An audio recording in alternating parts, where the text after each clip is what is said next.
Une seconde.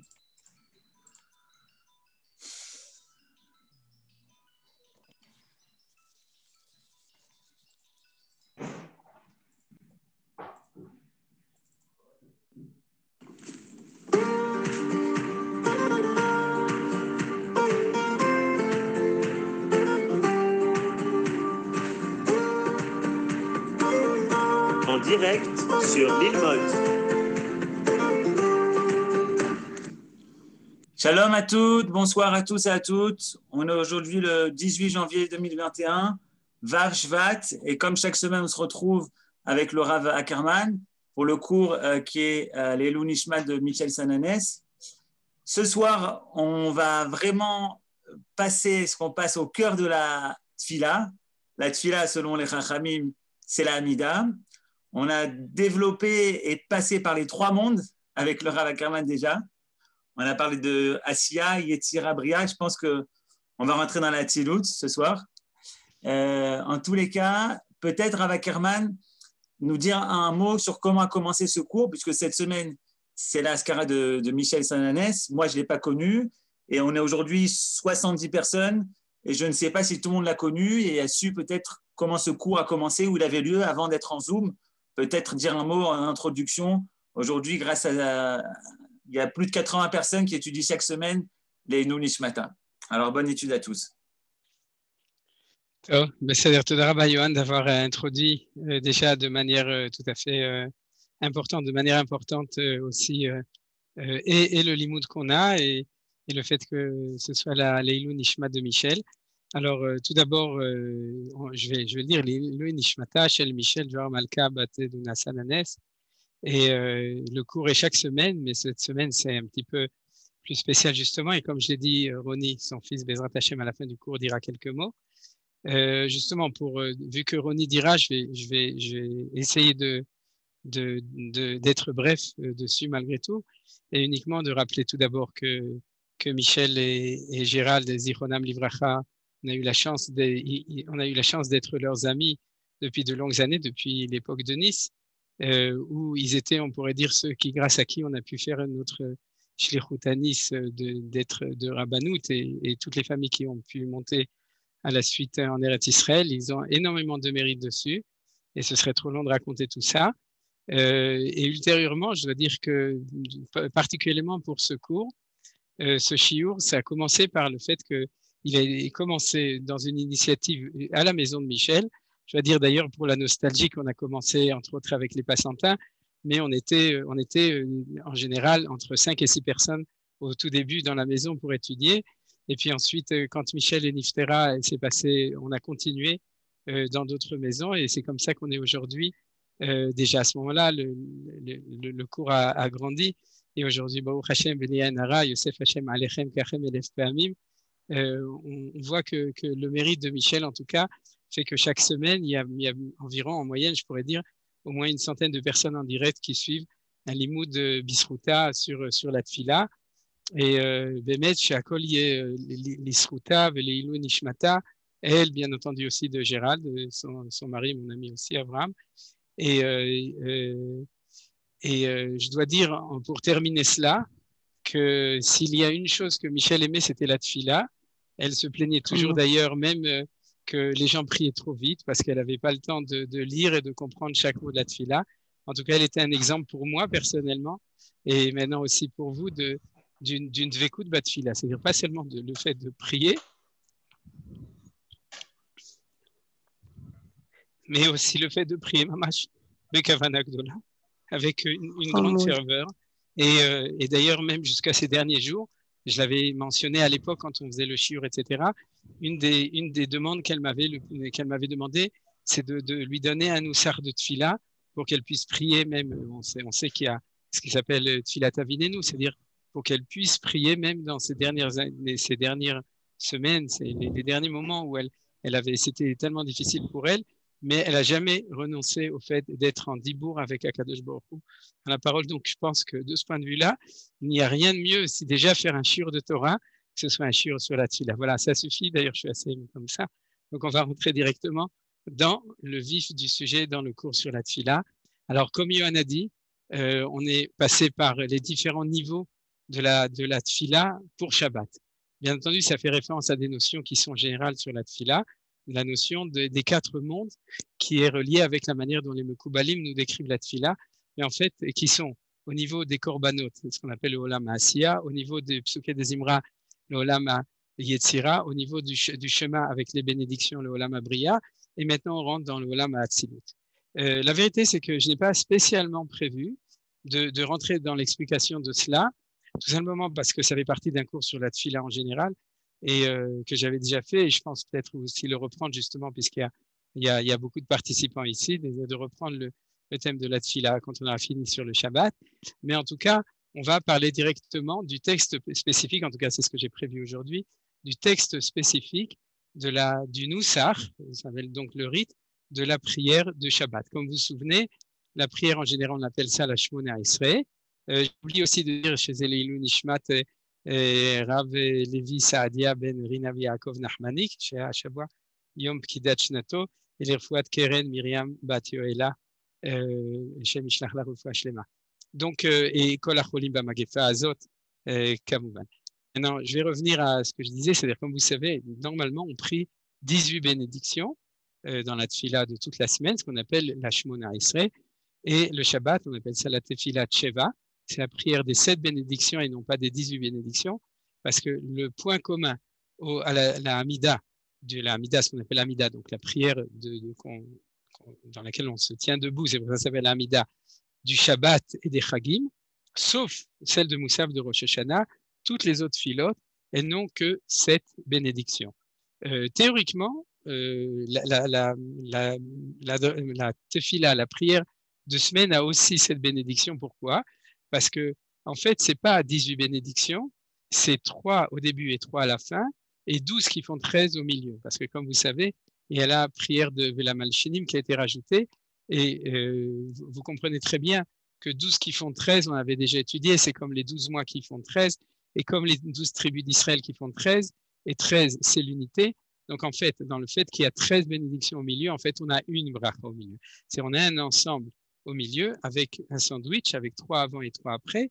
Et dans la prière du Shabbat et des Chagim, dans la mesure où, Amen, dans la mesure où, j'ai pour la Hagdasha, dans la mesure où le Shabbat et les fêtes, on ne demande pas, on n'a d'ailleurs pas le droit de demander le Shabbat, je ne sais pas si vous savez, mais on ne doit pas demander, on ne doit pas s'occuper de ça, le Shabbat, de donne-moi des sous, donne-moi de l'argent, vous connaissez, c'est-à-dire de s'occuper de ces petits besoins, mais on doit être bégadlout, on doit avoir une vision qui est beaucoup plus grande le Shabbat, et on l'a en général.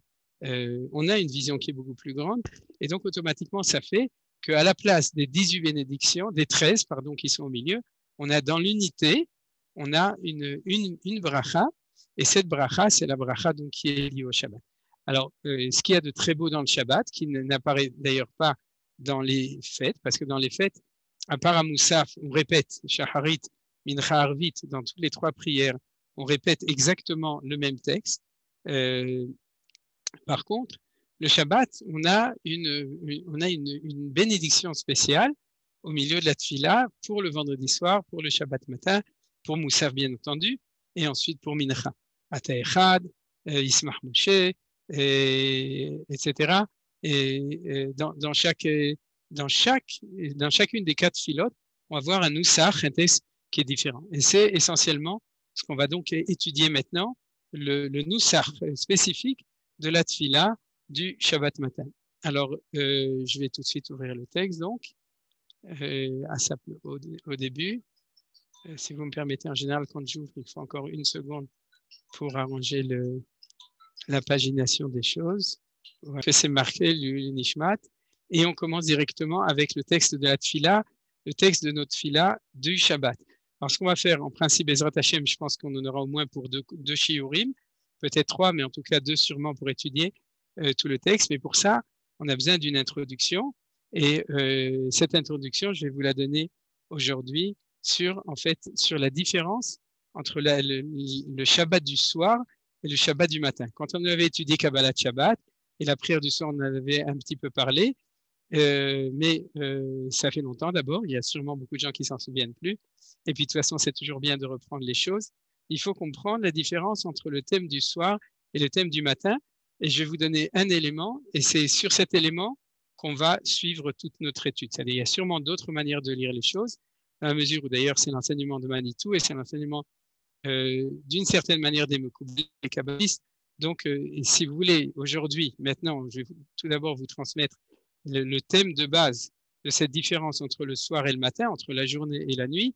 Et à partir de cela, on verra non seulement des choses qui vont apparaître de manière évidente dans le texte de la Tfila, c'est-à-dire, vous voyez d'ailleurs que j'ai déjà mis en bleu un mot qui revient 2 fois, et c'est une des premières choses qu'on va découvrir quand on va lire le texte après avoir eu cette introduction. Et puis, dans le cours de la semaine prochaine, on descendra dans des dikdukim, c'est-à-dire dans des remarques sur le texte qui seront moins évidentes, c'est-à-dire qui demandent plus d'une lecture approfondie, de connaissances, d'enseignements de nos sages, etc. Mais aujourd'hui, on va aller plutôt au niveau, on pourrait dire, du pshat des choses. Et alors, quelle est la différence? C'est que, comme je l'ai déjà mentionné, il y a 2 dimensions fondamentalement différentes du Shabbat, qui est la dimension du Shabbat du Créateur, qui est racontée dans le premier chapitre de Bereshit, de la création, c'est-à-dire qu'il y a 6 jours de création et 1 jour du Shabbat de Akadosh Baruch Hu, et il y a un deuxième Shabbat qui est le Shabbat de l'homme. Quand on parle du Shabbat de l'homme, on parle du Shabbat du peuple juif d'Israël qui lui fait Shabbat et donc qui vit son Shabbat. Alors cette idée d'une dialectique entre Shabbat de Dieu, Shabbat de l'homme, on pourrait l'expliquer, et on peut l'expliquer d'ailleurs en lisant les textes de la Tfila, sans avoir pour autant besoin d'étudier Manitou, on pourrait dire, c'est-à-dire on pourrait l'étudier de manière générale, parce que c'est quelque chose qui est évident, et on va le voir dans les textes, que c'est quelque chose d'évident, mais il y a dans l'explication de Manitou quelque chose de beaucoup plus approfondi, parce que Manitou nous fait remarquer que le Shabbat de l'homme et le Shabbat de Akadosh Baruch Hu ne correspondent pas au même temps. C'est-à-dire que de ce point de vue-là, il y a une véritable différence entre le Shabbat de Hachem et notre Shabbat à nous. Alors, j'en ai déjà parlé plusieurs fois. Si à la fin du shiur, vous voulez des éclaircissements ou des assombrissements, je serai prêt à vous les donner. Mais de manière générale, dans la mesure où c'est un thème qui est très connu, et je reviens dessus, je vais vous le dire en quelques mots, c'est que, et on en a parlé d'ailleurs même la semaine dernière, c'est que le Shabbat qui est marqué dans le premier chapitre de la création, c'est un Shabbat qui dure depuis le moment où Adam Arishon est sorti du Gan Eden parce qu'il a été renvoyé et qu'il a chanté Mizmor Shir le Yom HaShabbat pour faire son Kabbalat Shabbat, jusqu'au moment, à la fin des 6000 ans d'histoire, où le temps de la fin des temps messianiques et au passage au Olam Haba va commencer. C'est-à-dire que depuis que l'homme est rentré dans l'histoire jusqu'à ce que l'histoire terminera, on se trouve à l'intérieur du Shabbat de Dieu. Donc, il y a une lecture tout à fait différente de ce que signifie le Shabbat de Akadosh Baruch Hu. Comme on l'avait dit la semaine dernière au moment des questions, que le mot Shabbat ne veut pas dire lishbot, shavat, shavat qui est un verbe, lishbot, ne veut pas dire se reposer, ça veut dire s'arrêter de transformer le monde. Et Hachem a arrêté de transformer le monde et l'a installé dans les lois de la nature. C'est-à-dire les lois de la nature sont le Shabbat de Dieu. C'est ça la phrase essentielle.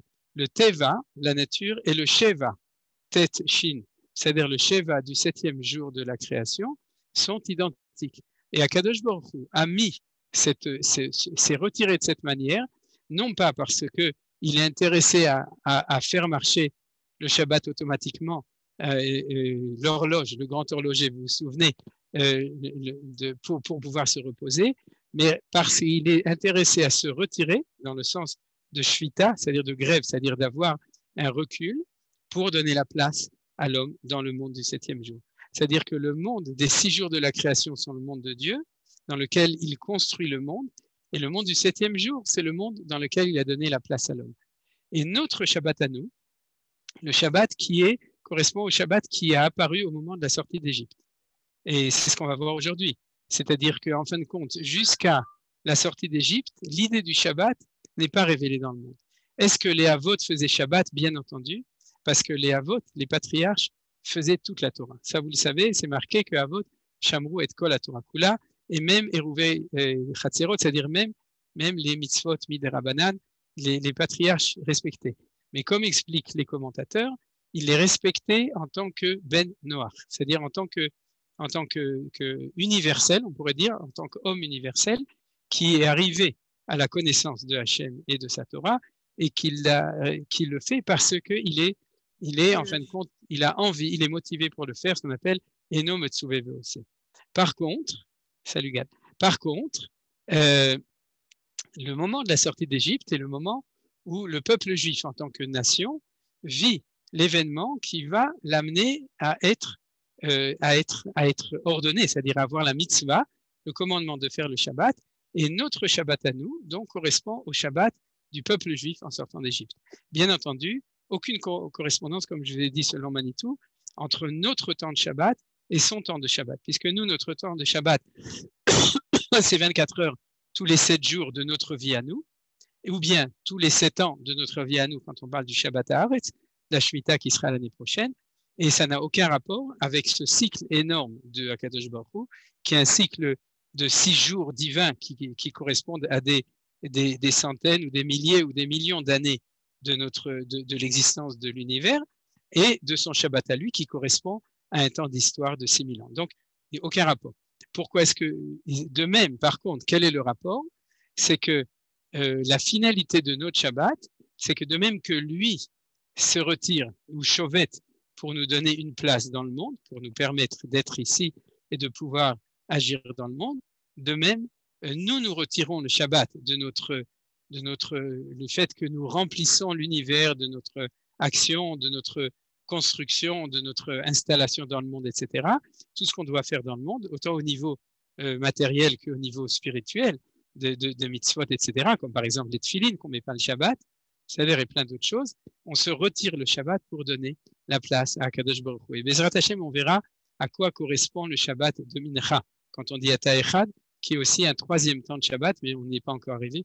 Pour l'instant, on est dans cette dialectique entre ce qu'on appelle le Shabbat de Bereshit et le Shabbat de l'homme d'Israël, le Shabbat d'Israël. Et donc, c'est ça qu'on va retrouver dans la Hamida. Comme je vous ai dit au début dans cette introduction, c'est que le thème qu'on va retrouver dans notre prière du Shabbat matin, c'est le Shabbat de la sortie d'Égypte, le Shabbat du Ham Israël lorsqu'on sort d'Égypte. Et tout va tourner autour de ce thème. Alors, le premier point qui est le plus facile à voir, c'est que le vendredi soir, on lit un texte de Torah. Alors, vous vous souvenez sûrement, qu'est-ce qu'on lit le soir? Question très difficile. Qu'est-ce qu'on lit? Le texte de Torah dans la Hamida, qu'on lit dans la Hamida. Le Shamirou? Le Shamirou? Le soir, le vendredi soir, non. Vaïchoulou Hashamaim. Très bien, que la cavote pour tous ceux qui ont dit. Donc, exactement. Le vendredi soir, le Erev Shabbat, on dit Vaïchoulou Hashamaim V'Haaretz V'Chol Tzevaam, qui sont les versets de la création du monde, qui sont les versets du 7e jour de Bereshit. Et le Shabbat matin, on lit Veshamru Bnei Israël et Shabbat, La Asot et Shabbat, le Dorotam Berit Olam, Beni Uven Bnei Israël Oti Olam, Ki Shechet Yamim Asa Adonai et Shamayim Betaretz, Uven Mashvi Shabbat Vani Nafash. Bien entendu, dans le deuxième verset, on dit qu'on fait Shabbat parce que Dieu a fait Shabbat, parce que Dieu a créé le monde et qu'il a fait Shabbat, bien entendu. C'est-à-dire qu'on a une correspondance entre les deux. Mais on parle ici du Veshamru Bnei Israël et Shabbat, c'est-à-dire du Shabbat que le peuple juif, les enfants d'Israël, gardent, Veshamru, ils gardent pour faire le Shabbat dans toute leur génération, comme Brit Olam, comme Alliance éternelle. Donc, c'est l'indication la plus évidente et la première, et qui pour moi a été la seule pendant de longues années. C'est-à-dire que pour moi, c'était clair que quand j'étais au vendredi soir, je disais Verhoulou, je savais qu'on parlait de la création du monde, et le Shabbat matin, quand on dit Veshamru Bnei Israël, je savais, je comprenais, je sentais qu'on parlait du Shabbat des enfants d'Israël au moment de la sortie d'Égypte. Donc, vous avez cette indication qui est l'indication première et la plus évidente des choses. Alors, si vous voulez, on va voir une deuxième indication qui est extrêmement importante de ce point de vue-là et qui est aussi un enseignement et des kabbalistes et de Manitou, et on va continuer. Alors, cette indication, c'est quoi? C'est à la fin de la bracha v'anchilenu Adonai Eloheinu be'ava u'b'ratzon Shabbat kodeshecha Israël ou Kol Israël, mais Kadeshe Shemecha. Or, vous savez que selon les traditions et des Séfaradim, je crois, et en tout cas des Chassidim aussi, oui, c'est exact, et seulement les Ashkenazim, Ashkenaz, ils le perdent, ils l'ont pas. C'est-à-dire que c'est peut-être parce que en prononçant Ashkenaz, de dire Venechuba ou Venechubo, on dira de toute façon Venechubo. Alors, comme ça change rien, pourquoi écrire différemment les choses? En tout cas, ils font toujours le beau. Et dans les autres traditions, on dit Venechuba, Kol Israël le vendredi soir, Venechubo le Shabbat matin, Venechubam pour Shabbat l'après-midi. Et tout ça, Manitou en parle dans son enseignement, dans la parole écrite, etc. Et puis, la source est kabbaliste, c'est pour ça qu'on le retrouve chez les Chassidim et chez les Sfaradim qui ont leur Noussar de Tfila dans lequel on tient compte de l'enseignement de la Kabbalah. Et donc, quelle est la différence? Je ne vais pas parler de Mincha de nouveau, on le garde pour Mincha, mais la différence, comme vous avez remarqué, c'est que au niveau du vendredi soir, c'est le Shabbat est féminin, bien Rouba, c'est-à-dire que le peuple juif se reposera en elle, et le matin, on se repose en lui, c'est-à-dire bien Roubo. Donc, le Shabbat change de conjugaison, il passe du féminin au masculin. On avait déjà parlé, mais aujourd'hui, on va rajouter certains éléments dessus. C'est ça que ça signifie, c'est-à-dire que le Shabbat Bereshit, je lis les deux choses. Le Shabbat Bereshit est un Shabbat féminin et le Shabbat de la sortie d'Égypte, le Shabbat des Bnei Israël, est un Shabbat masculin. Qu'est-ce que ça veut dire cette histoire-là? Comment d'abord il change de couleur, c'est-à-dire de conjugaison, et à quoi cela correspond? Alors je vais l'expliquer de nouveau selon de manière la plus simple possible, bien que a priori c'est des notions de Kabbalah, mais c'est pas très compliqué dans ce cas-là. Dans ce Kabbalah, c'est que en fin de compte, et ça je le cite toujours, dans la correspondance des Mekoubalim, le côté masculin c'est le côté qui est Mashpia et le côté féminin c'est le côté qui est Mekabel.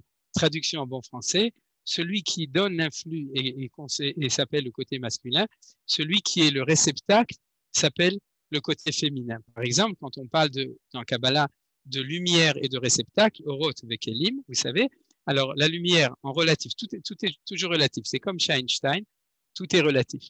Mais en tout cas, quand on a une équation spécifique d'un Mashpia et d'un Mekabel, c'est-à-dire d'un élément qui influe, un élément qui reçoit, alors on appellera toujours celui qui est Mashpia le côté masculin et celui qui est Mekabel, celui qui reçoit le côté féminin.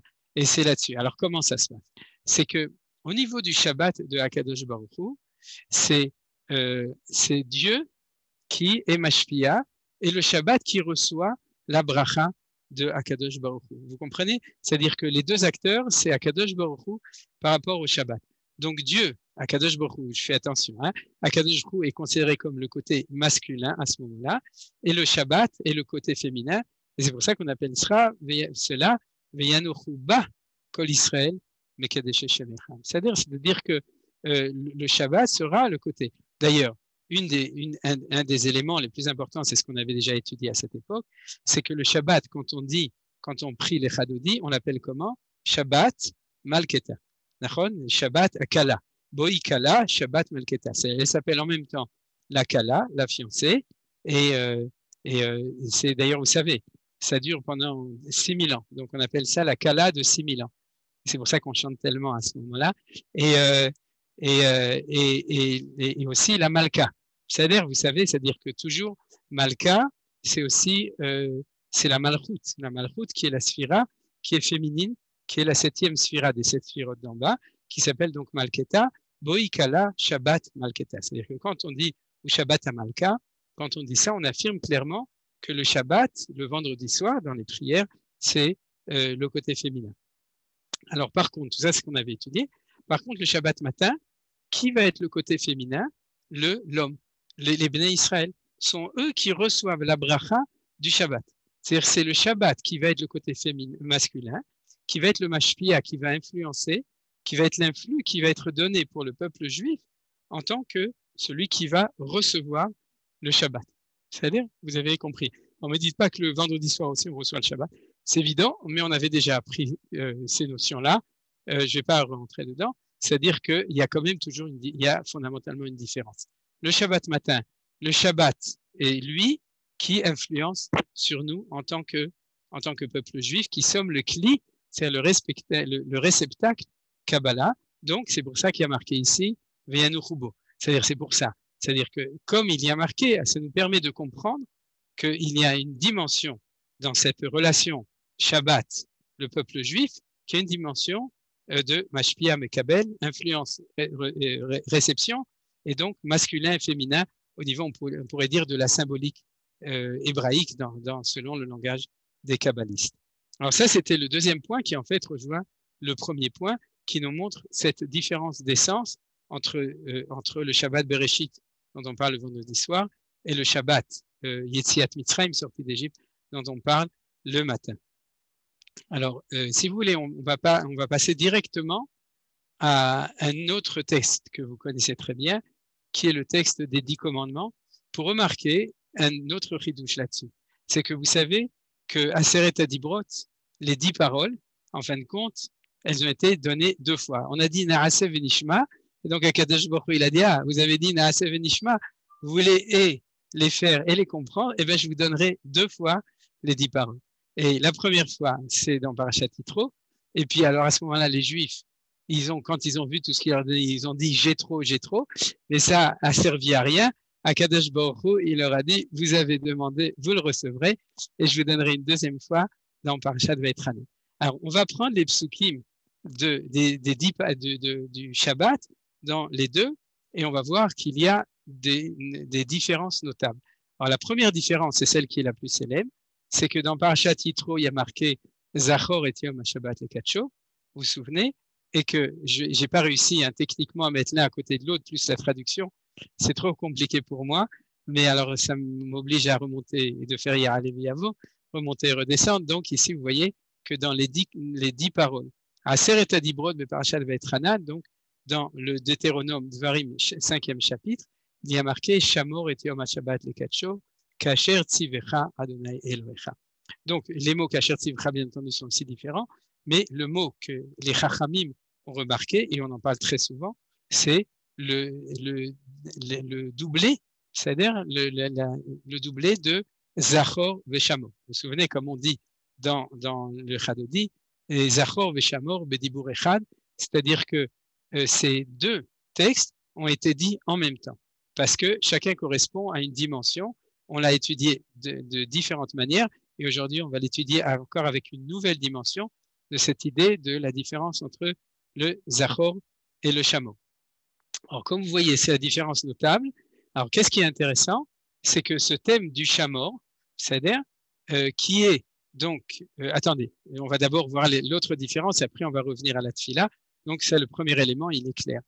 Le deuxième qu'on va voir, c'est la fin du texte. Alors, regardez la fin du texte, c'est comme ça. Donc, on va commencer par celui de Yitro, Zachor et Yom HaShabbat Lekadsho.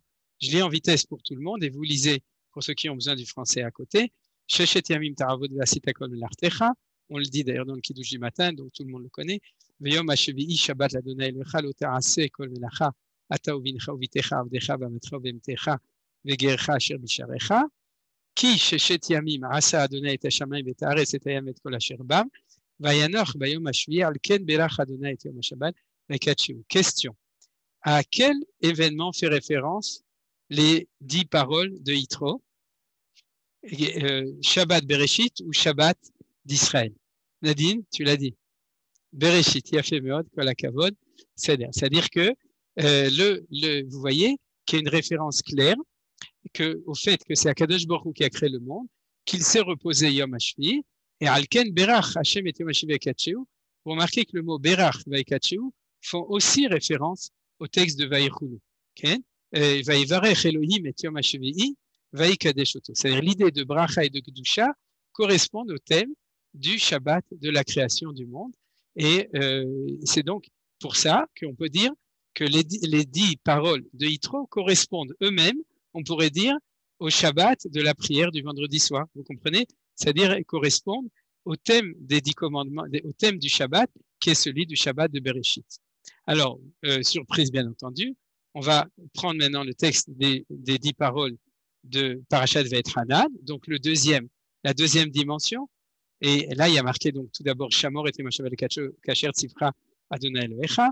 Sheshet Yamim Ta'avod V'Asita Kol Melartecha. C'est comme pour le Kiddush, c'est la même chose. V'yom HaShvi Shabbat Adonai Elohecha lo ta'aseh kol melacha tovin chovitecha V'avdecha v'amatcha v'shorcha v'chamocha v'chol behemtecha v'gercha asher bisharecha. Jusqu'à là, c'est plus ou moins la même chose, c'est-à-dire plus ou moins le man yanuach avdecha v'amatecha kamocha. Très intéressant. C'est-à-dire que la finalité du Shabbat dans le Vaetranan, c'est une finalité sociale. C'est que ce qui n'était pas marqué avant. C'est-à-dire que là-bas, il y avait marqué que Dieu s'est reposé. Et ici, il a marqué afin que se repose ton esclave et ta servante comme toi. Pourquoi ton esclave et ta servante? Parce que toi, c'est possible que tu es libre de te reposer quand tu veux. Par contre, l'esclave, il ne peut pas se reposer si tu ne lui donnes pas la possibilité de faire le Shabbat. Donc, il y a ici quelque chose de très important. Il y a marqué Ata uvincha uvitecha v'amtecha v'amtecha, ça on le disait déjà.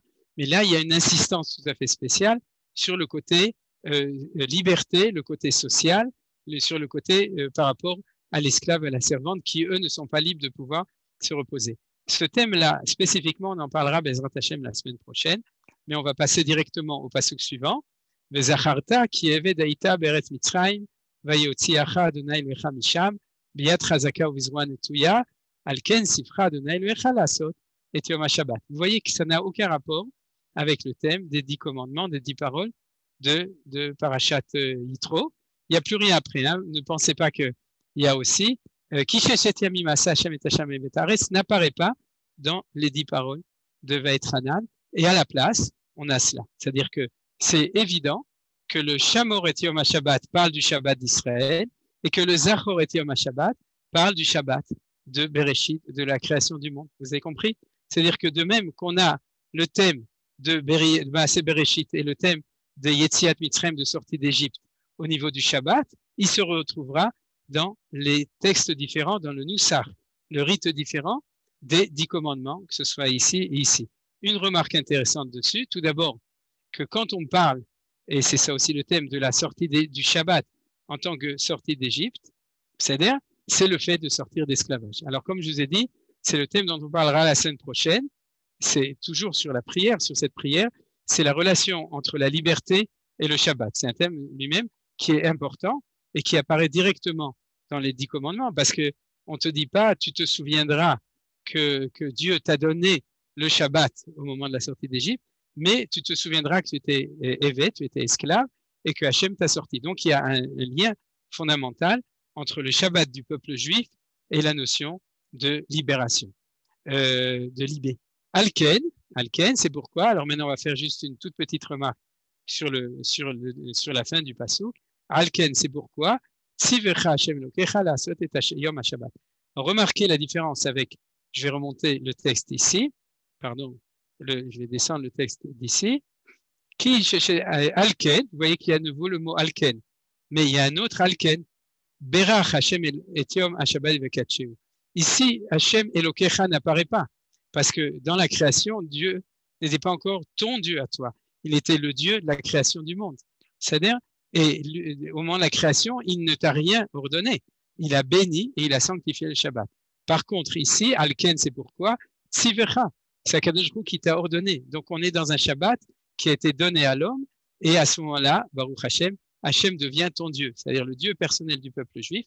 Et on n'est plus dans la bénédiction et dans la sanctification. On est dans la Asiya, le fait de faire le Shabbat. Donc, on est chômeur Shabbat. Comme vous vous souvenez, hein, l'ishmor, chômeur, c'est celui qui est chauvet, celui qui ne travaille pas. Donc, on devient chômeur Shabbat. Alors, de ce point de vue-là, je pense que l'idée est bien comprise. Ce qu'on a fait, c'est que tout simplement, on s'est préparé à voir en fin de compte, tout ce qu'il y a dans la prière. Mais pour ça, on a déjà vu des éléments qui sont au niveau du Mideoraita, c'est-à-dire qui sont marqués dans la Torah, dans lequel on a vraiment tout d'abord les 2 événements tels qu'ils sont racontés, mais aussi un texte différent dans les 10 commandements. Alors, tout d'abord, on va peut-être retourner directement et remarquer que c'est extrêmement intéressant que ce thème-là apparaît dans le texte de la prière.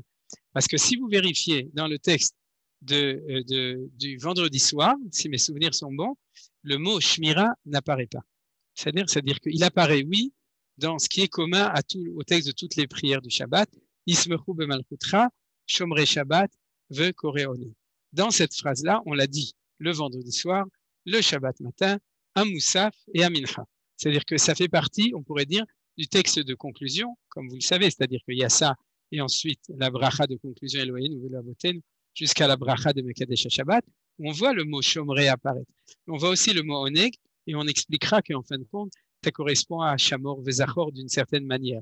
Ça, c'est pas encore, je vais pas tout de suite l'expliquer, mais si vous voulez, dans la conclusion, on prend le thème de Zachor et Shamor pour toutes les prières du Shabbat. Mais par contre, le prière du matin, la prière de Shacharit spécifique, pour marquer, et c'est pour ça que je l'ai marqué ici en bleu, il apparaît 2 fois. Il apparaît dans le texte de la Torah, Veshamru b'nei Israël Shabbat, et il apparaît aussi ici, Vechatuv ba'em shemirat Shabbat. C'est-à-dire que le matin correspond aux 10 commandements de Veit Hanan, correspond au fait qu'il y a marqué Shamor et Yom HaShabbat, les 4 jours. C'est-à-dire que cette idée du Shamor correspond au matin. Alors, je vois que le temps avance allègrement, donc je pense que ça se trouve, ce ne sera pas 2 cours, ce sera 3 cours, c'est ce qu'on appelle les capitaines au long cours, hein, c'est-à-dire qu'on prolonge et on prolonge, mais c'est pas grave, Bezrat Hashem, j'espère que ça nous permettra de bien comprendre, intégrer, comme je dis toujours, que Bezrat Hashem, je vais mettre de nouveau l'Eilou Nishmat Michel, que cette étude nous permette de mieux prier, que ce soit pas seulement un shiur pour pouvoir apprendre des chidushim, mais qui nous permette de mieux voir ce qui est marqué dans le texte de la Tfila. Vous comprenez, c'est pas que on va voir et on va penser à un chidush, c'est qu'on va voir et on va mieux prier, parce qu'on va se dire maintenant, je prie à Kadosh Baruch Hu dans la Hamida pour cette dimension du Shabbat, et qui est Veshamru. Alors si vous me permettez, à propos du Shamor et du Zachor, je vais faire encore une toute petite digression pour expliquer ce mot de Shmira, cette idée de Shmira, pour pouvoir mieux comprendre les choses. Vous le comprenez très bien, même en français, c'est que l'idée de Shmira, d'accord, c'est c'est l'observance en français, hein, mais c'est pas tellement vrai, parce que je dirais plutôt que c'est les gens qui font pas Shabbat qui observent le Shabbat. Pourquoi? Parce qu'ils se mettent à la fenêtre, ils observent les Juifs qui vont à la shul. Donc c'est l'observateur. Et en fait, en hébreu, c'est garder le Shabbat. Hein, c'est-à-dire, c'est clair, Veshamru ou Shamor et Yom HaShabbat, puisqu'on a vu que c'est le thème fondamental du Shabbat de la sortie d'Égypte. Donc, il faut prendre au sérieux ce mot de Lishmo, et c'est le fait de garder. On est gardien du Shabbat. Et ça veut dire quoi, garder? Garder, quand on parle de garder quelque chose, c'est de créer une misgueret. Comme on dit en bon français, une misgueret, un cadre, de créer un cadre, d'accord? Comme c'est le côté féminin, c'est pour ça que ça s'appelle Miss Guéret. Vous avez compris? C'est-à-dire qu'en fin de compte, c'est un cadre. Voilà, c'est le cadre, et c'est le cadre supérieur de la vie, c'est le fait d'être Shomer Shabbat. On sait très bien qu'il y a Zachor et Yom HaShabbat, Veshamor et Yom HaShabbat. C'est d'ailleurs intéressant qu'une autre manière de lire les choses, c'est le fait que l'Iskor et Yom HaShabbat, c'est accomplir les commandements mitzvot assez du Shabbat, et le fait les Shamor et Yom HaShabbat, c'est les commandements lota assez du Shabbat. C'est-à-dire les 39 travaux interdits de Shabbat, ce qu'on appelle le fait de ne pas créer, de ne pas fabriquer pendant Shabbat, Melechet Marchevet Asra Torah, tout cela, c'est ça qu'on appelle Shamor et Yom HaShabbat, le Kocho, dans une autre lecture, d'accord? Pas celle de sortie d'Égypte et de Bereshit, mais dans une autre lecture des choses. Et par contre, Zachor, c'est les mitzvot assez.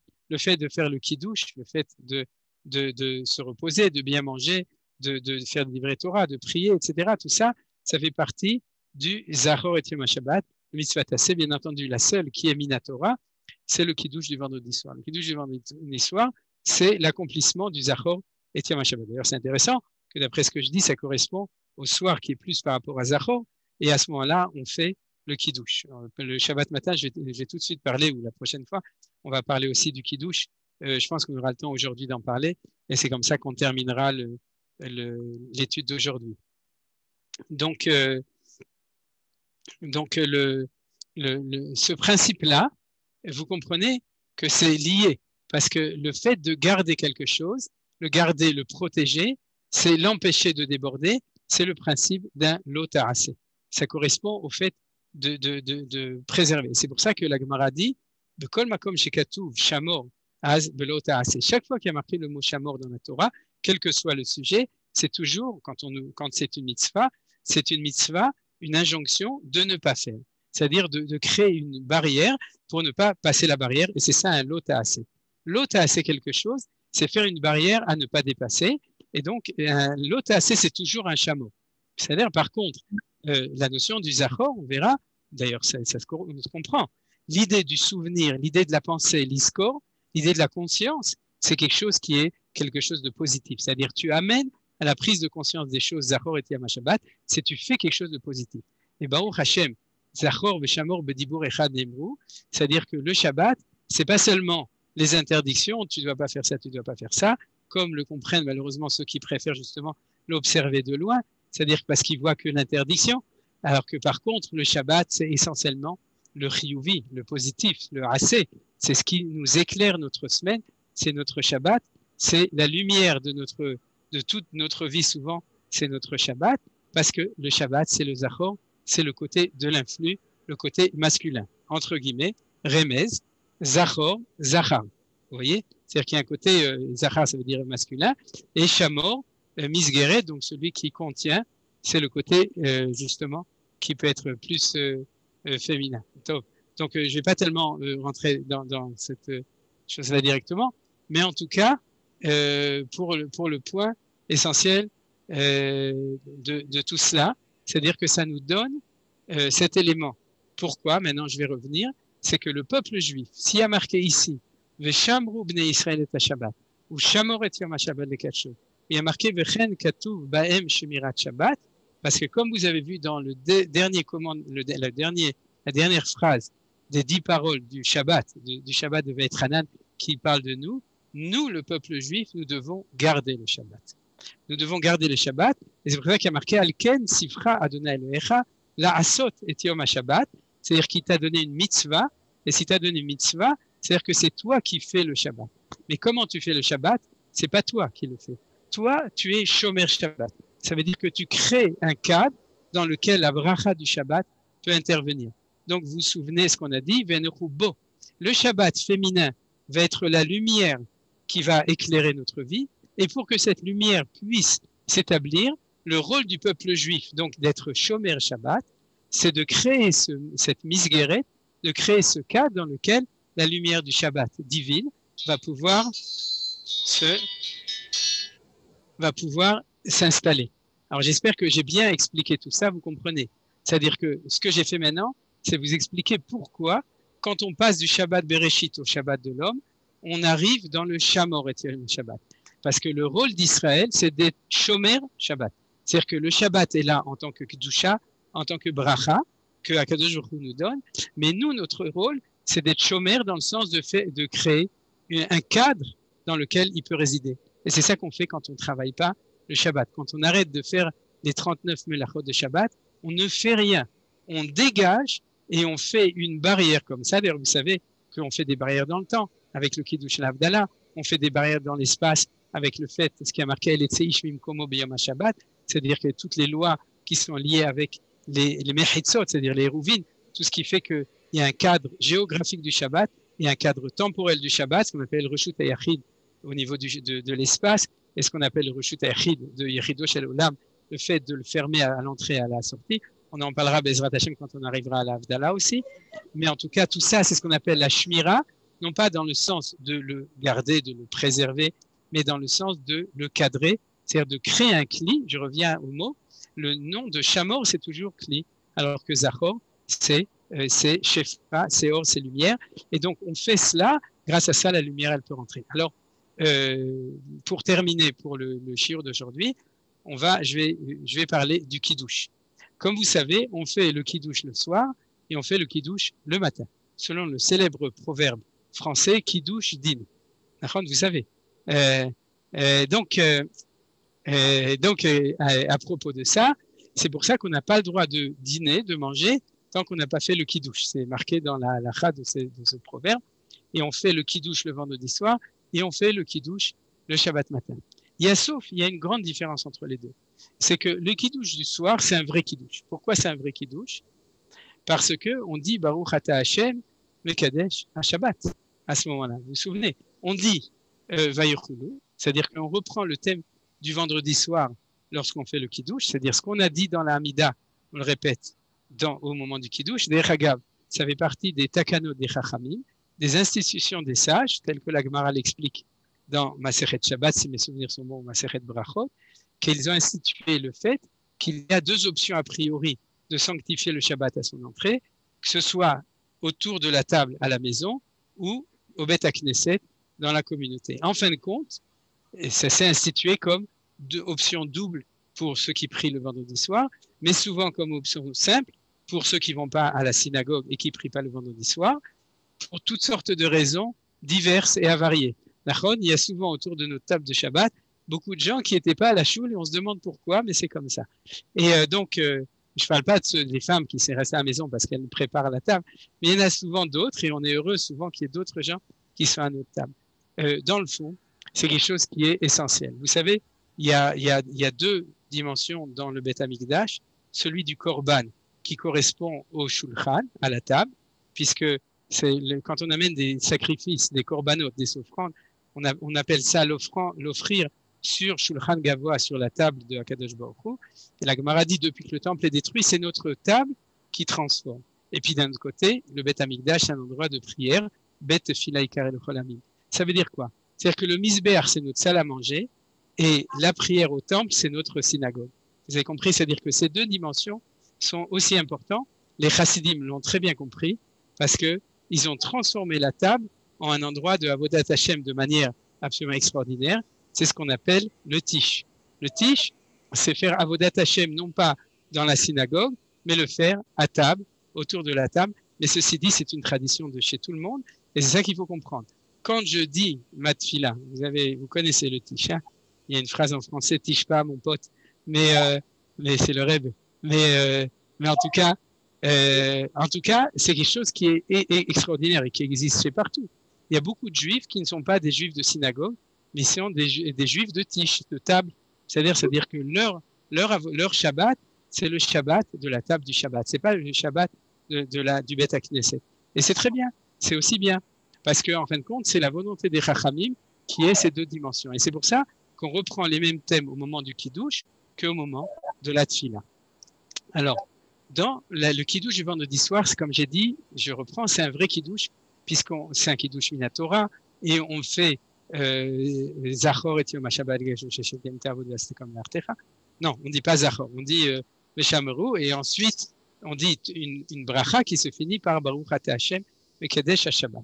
Par contre, le Kiddush du Shabbat matin, c'est un grand étonnement pour les Chachamim déjà à l'époque de la Gemara jusqu'à nos jours, parce qu'on appelle ça le Kiddush HaRabba. Rabba, ça veut dire le grand Kiddush, et tout le monde dit que c'est en fin de compte c'est une blague, c'était tourné en dérision, parce que le Kiddush fondamental du Shabbat matin, c'est de prendre un verre de vin, de dire Baruch Atah Hashem Elokeinu Melech Olam Borei Peri HaGefen, de boire le vin, et ça suffit, vous avez prononcé le Kiddush du Shabbat en vin. Et c'est vrai qu'on rajoute des psukim, mais vous avez remarqué que chaque communauté rajoute d'autres psukim. Il y en a qui font un kiddush haralou, il y en a qui font un mini kiddush, qui en deux petites lignes, ils ont tout fini, parce qu'ils sont plutôt pressés pour boire le vin, ou bien le schnapps pour ceux qui le boivent autrement. Mais en tout cas, c'est un kiddush qui n'existe pas. C'est un kiddush qui est ridicule, puisque tu prends ton verre de vin, tu fais Borei Peri HaGefen, qui n'a aucun rapport avec un rituel de Shabbat, et c'était tout ton kiddush. Souvenez-vous, c'est pour ça qu'il y a même une histoire rigolote dans la Gemara, où un Rav a dit à un autre Rav fait kiddush, il a pris son verre, il a fait Borei Peri HaGefen, il a bu, il a mangé tout ce qu'il y avait sur la table, il est parti, il a dit c'est comme ça que tu fais, etc. On apprend de là qu'il suffit de faire Birkat HaGefen. Et en plus, on l'appelle le kiddush HaRabba, le grand kiddush, alors que le kiddush du vendredi soir, on l'appelle kiddush de manière générale. Je vais rouvrir le screen puisqu'on a fini avec les textes, comme ça on se voit mieux. Et la réponse que je vous propose, elle est comme ça.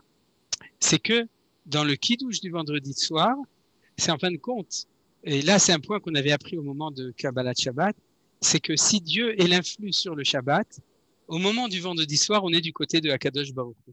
C'est pour ça qu'on sort à la rencontre de Shabbat Malketa. Vous vous souvenez, comme dans la Gemara, on avait appris où les Chachamim, Rabbi Yannai, sortaient à la rencontre du Shabbat. Et c'est pour ça que le Harizal Akadosh et ses élèves à Tzfat, quand ils faisaient Kabbalat Shabbat, ils sortaient dans les champs, le Chou, les Chadodin et Tseasadeh, et ils sortaient dans les champs pour recevoir la Kala. Mais en fin de compte, chez les Mekoubalim, on explique qu'on est du côté du Hatan. D'ailleurs, c'est le thème qu'on avait vu dans les Chadodi. On est du côté du Hatan. C'est-à-dire qu'en fin de compte, c'est nous qui sommes Mekadesh et Shabbat. C'est nous qui, avec Akadosh Baruch Hu, le vendredi soir, on sanctifie le Shabbat. Et c'est pour ça qu'on fait un vrai Kiddush.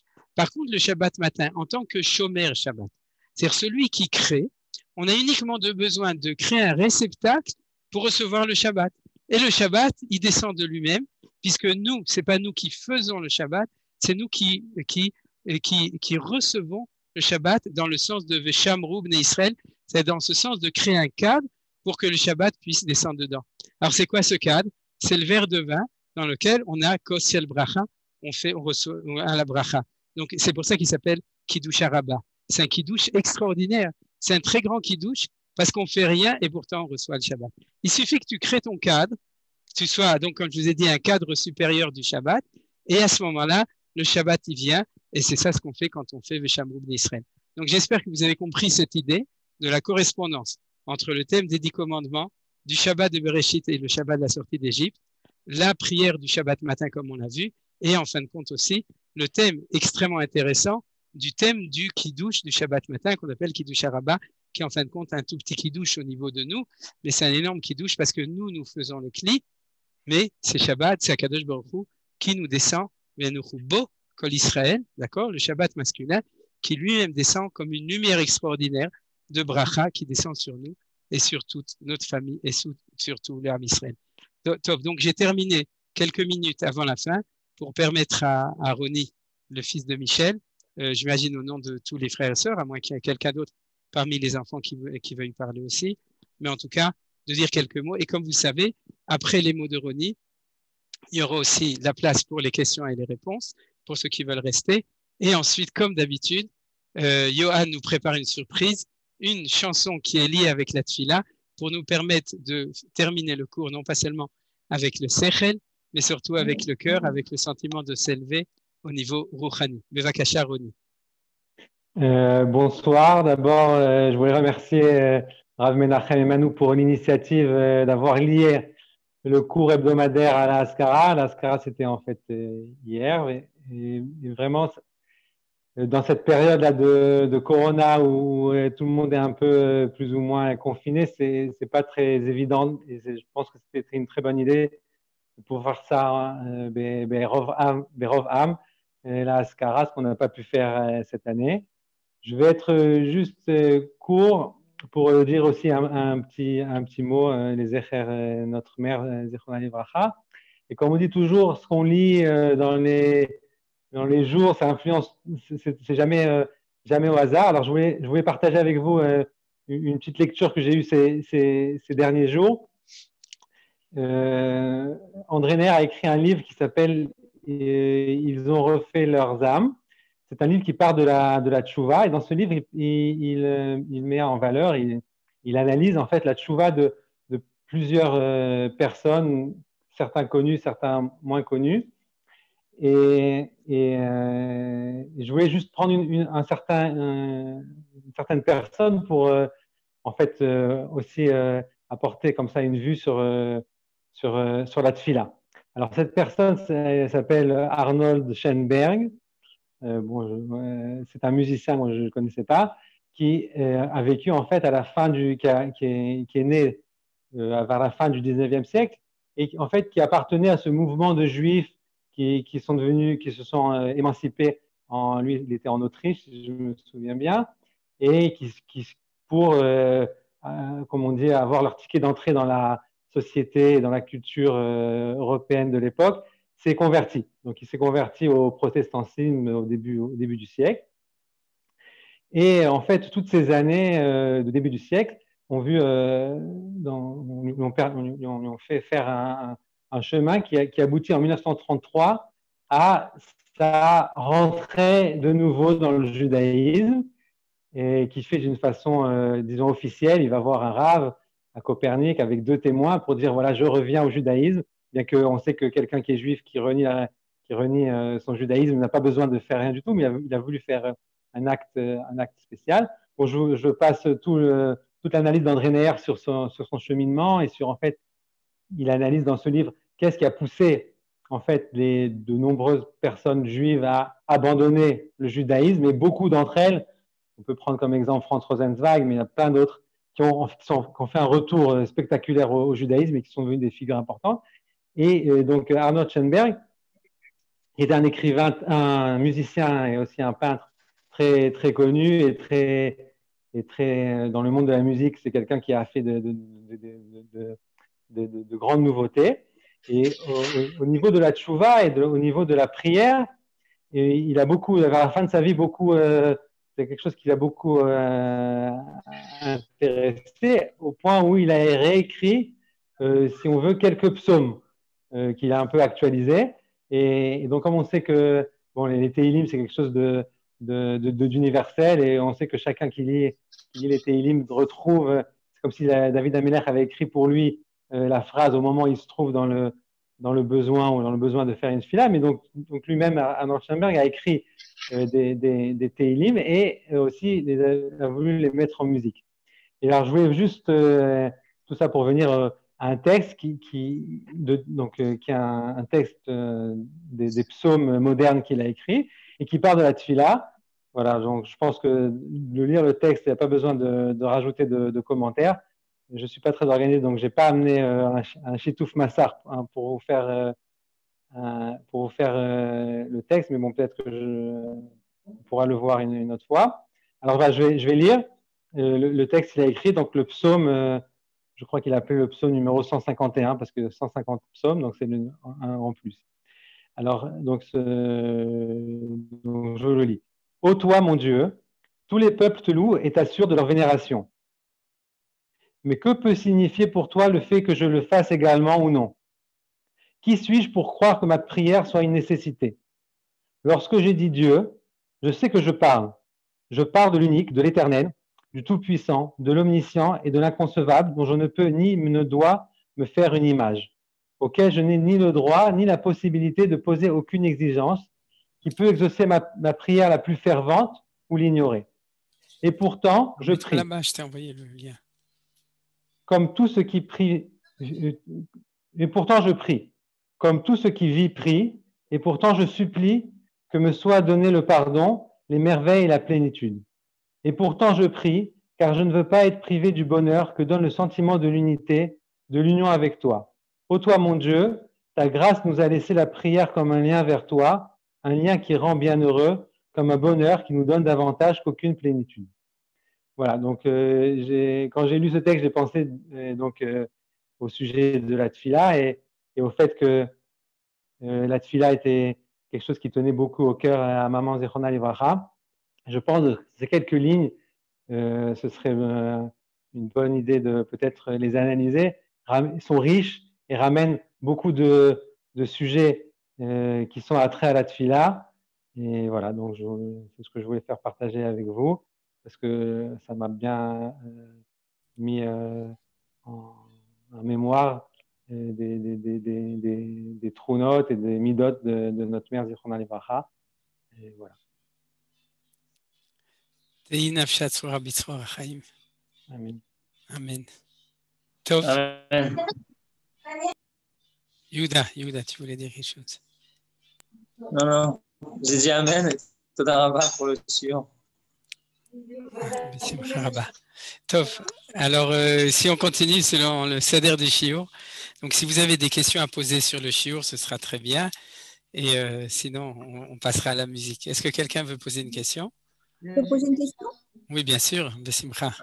Oui, merci beaucoup. Merci pour votre cours d'abord. Et ensuite, il y a quelque chose qui m'a échappé. Quand vous avez parlé du côté féminin de la prière du vendredi, j'ai pas bien vu là comment expliquer ça. C'est-à-dire que quand on lit le texte, c'est la prière du vendredi soir. On lit Et Yom HaShevi'i Vekadesh Oto. Alors, donc j'ai pas bien vu le côté féminin. Est-ce que vous pourriez redonner les références, s'il vous plaît? Oui, ça vous avez raison. C'est que dans le texte de C'est-à-dire le Shabbat s'appelle au masculin parce que le mot Shabbat est un mot masculin. La vertu féminine n'apparaît pas forcément dans le langage du texte de la Torah.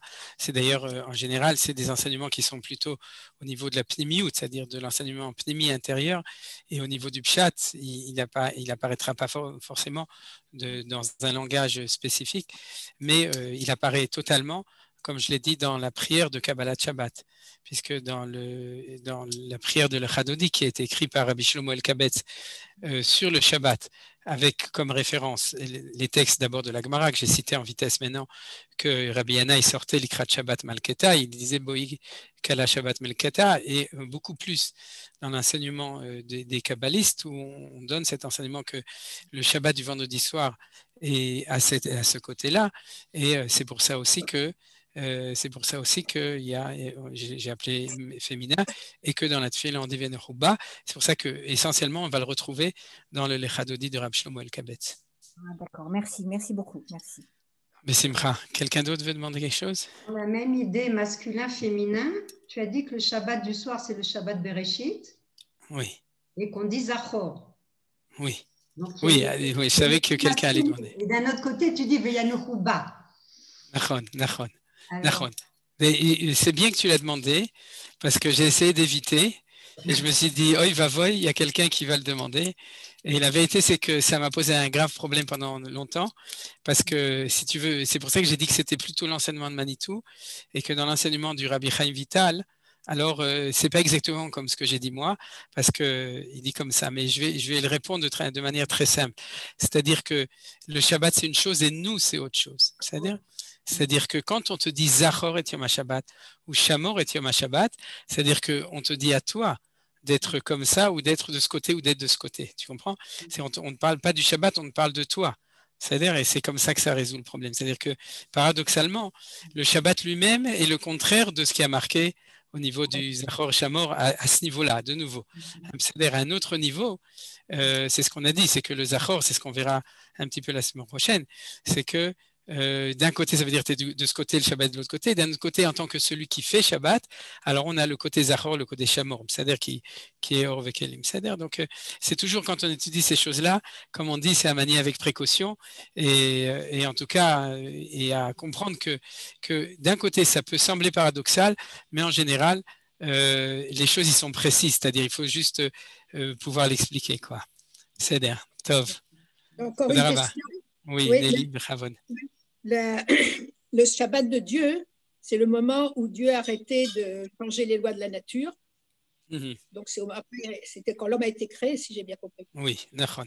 Et je ne sais pas pourquoi vous avez dit que ça a commencé avec le chet d'Adam Arishon. Et c'est pas avec le chet, avec le guérouche, le renvoi. Ça, on l'a vu un petit peu la semaine dernière, mais je ne suis pas rentré dans les détails. C'est-à-dire que dans la mesure où, comme j'ai dit, le Shabbat de Dieu, son Shabbat, c'est le moment où il se retire pour donner la place à l'homme, alors Manitou dirait c'est le moment de l'histoire de l'homme. L'histoire de l'homme, elle ne commence pas au moment où l'homme a été créé, parce que l'homme a été créé le 6e jour. Comme j'ai dit la semaine dernière, dans notre mémoire collective inconsciente, c'est-à-dire l'archétype inconscient de l'humanité, on connaît aussi le 6e jour. On ne sait pas comment c'était, parce qu'on était différents. Vous savez, c'est-à-dire qu'au notre or, l'homme était différent, il était à un niveau d'essence et d'existence qui n'a aucun rapport avec la nôtre. Manitou disait, tout celui qui s'imagine qu'Adam Arishon, c'est un homme comme nous, absolument pas. C'est-à-dire Adam Arishon, c'est pas un Ben Adam, c'est pas le fils de l'homme, c'est l'homme en lui-même. Il était tout à fait différent. Quand est-ce que Adam Arishon devient un Ben Adam, c'est-à-dire un homme? Au moment où, après avoir mangé de l'arbre du bien et du mal, il est, avec bien entendu, quand on dit l'homme, c'est Adam Vechava, il est renvoyé du Gan Eden, et nos sages nous disent que de manière précise au niveau du temps, Adam Arishon est sorti du Gan Eden au moment de Knisat Shabbat, de l'entrée de Shabbat. Au niveau négatif, c'est qu'il n'a pas eu le temps de préparer son tchoulen ou sa dafina pour Shabbat et qu'il est resté dans le noir pendant tout Shabbat. Mais d'un autre côté, c'est dans la lecture de Manitou, c'est que c'est à cet instant précis que l'histoire humaine commence. C'est-à-dire pas au niveau de la nature. C'est-à-dire que si la définition, c'est au moment où les lois de la nature ont été fixées, elles ont été fixées avant, non? Non, c'est-à-dire les lois de la nature, non. Elles ont été fixées au moment de l'entrée de Shabbat. C'est-à-dire qu'avant, je l'avais dit la semaine dernière, la nature fluctuait. C'est-à-dire elle changeait à chaque moment. Et le moment où il y a eu fixation des lois, c'est ça ce qu'on appelle la Shvita, le Shabbat. C'est à l'instant précis de l'entrée de Shabbat où la nature a été figée. C'est-à-dire, encore une question ?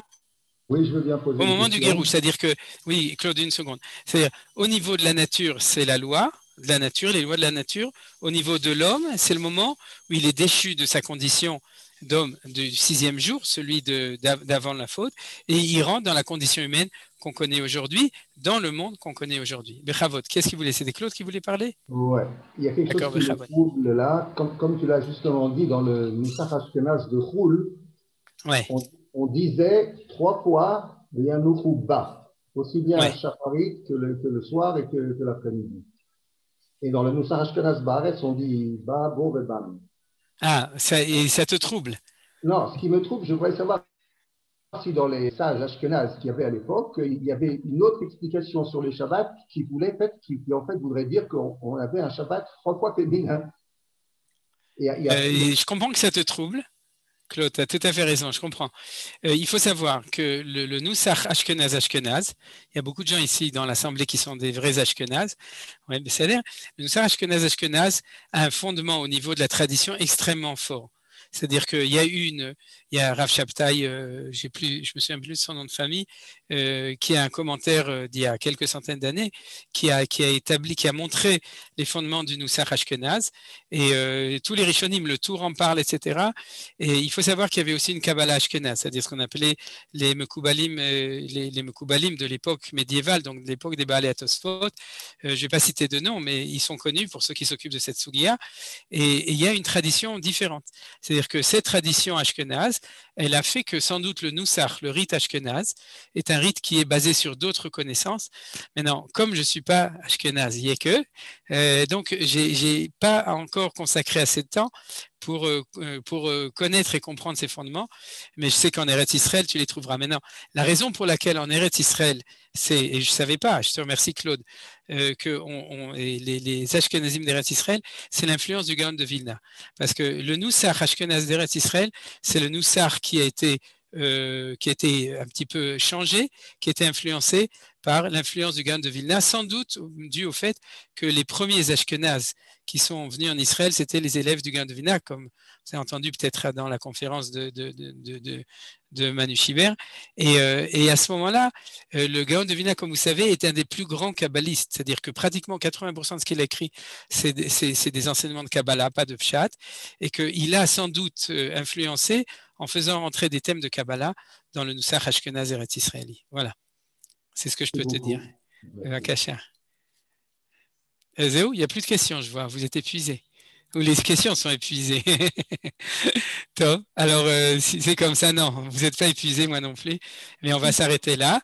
De toute façon, la semaine prochaine, on continue. S'il y a des questions, vous pourrez toujours les poser aussi la semaine prochaine. Vakasha, Yohan. Alors, Rav, tu m'as tendu la perche. Ouais. Parce que tu as parlé beaucoup de Veshameru. Tu as aussi parlé d'Antish. Alors, vous l'attendez tous. Karlibar, Veshameru, Béné Israël, version Karlibar. Vous êtes invités, bien sûr, à chanter. Ouvrez ou fermez les micros. Mais c'est parti. Veshameru, Béné Israël.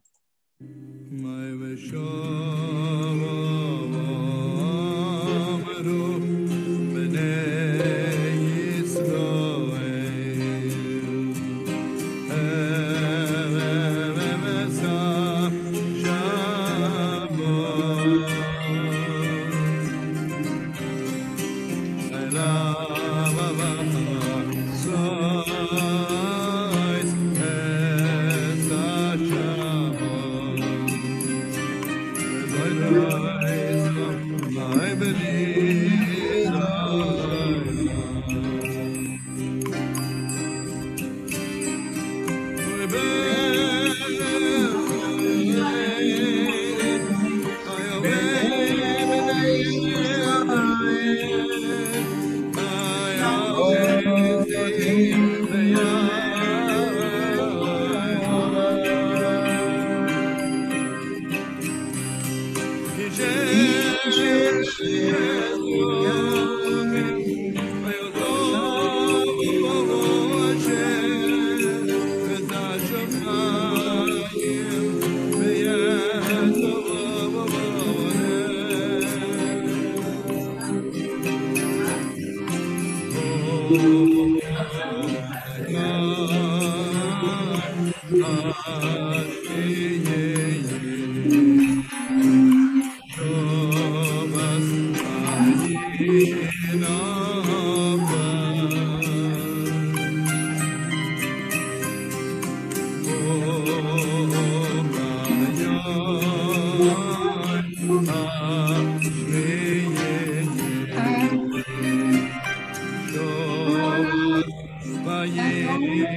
זהו, להתראות, שלום לכולם.